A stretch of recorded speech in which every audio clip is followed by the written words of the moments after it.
ఉండు వదినా. ఇవిగో తాళాలు. ఈ రోజు నుంచి మనంతా కలిసే ఉందాం.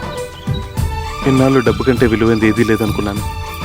ఆ డబ్బు పిచ్చిలో పడి నేనేం పోగొట్టుకున్నానో నాకు ఇప్పుడు అర్థమైంది. అరే ఎక్కడికి రా?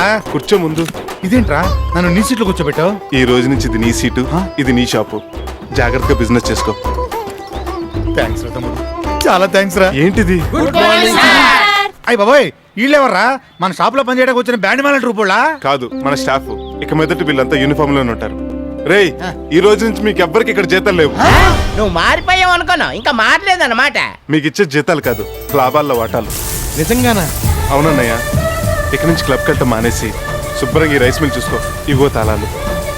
ఒరేయ్, చిన్నవాడివైనా నువ్వు మా కోసం ఎంత చేస్తున్నావంటే పెద్దవాడిగా నీ కాళ్ళకి దండం పెట్టాలనిపిస్తాను. చచ్చా, మనలో మనకేంటన్నయ్య ఇది? ఇన్నాళ్ళు బాధ్యత లేకుండా మీరు తిరిగారు, మీ విలువ తెలియకుండా నేను పెరిగాను. ఇక నుంచి మన అందరి మధ్య ఉండాల్సింది ఆప్యాయతలే, రుణాలు ఉండకూడదు.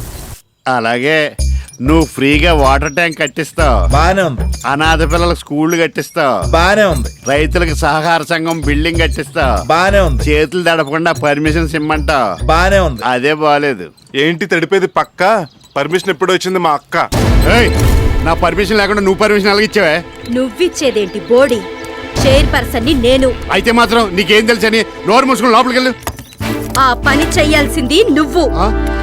ఇక మీదట నా కుర్చీలో కూర్చున్నా, మున్సిపాలిటీ విషయాల్లో కలగజేసుకున్నా, మొగుడువని కూడా చూడకుండా ఈ గన్మెన్ గడ్ చేత ఎన్కౌంటర్ చేయించేస్తా. వేసేయమంటారా అమ్మా?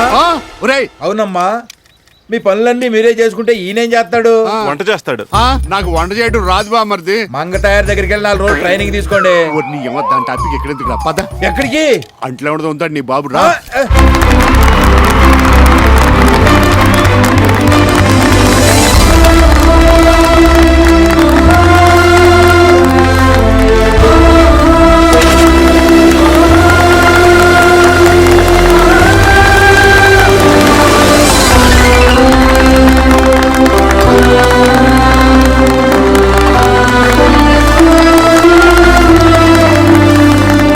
శభాష్ సత్యబాబు, శభాష్.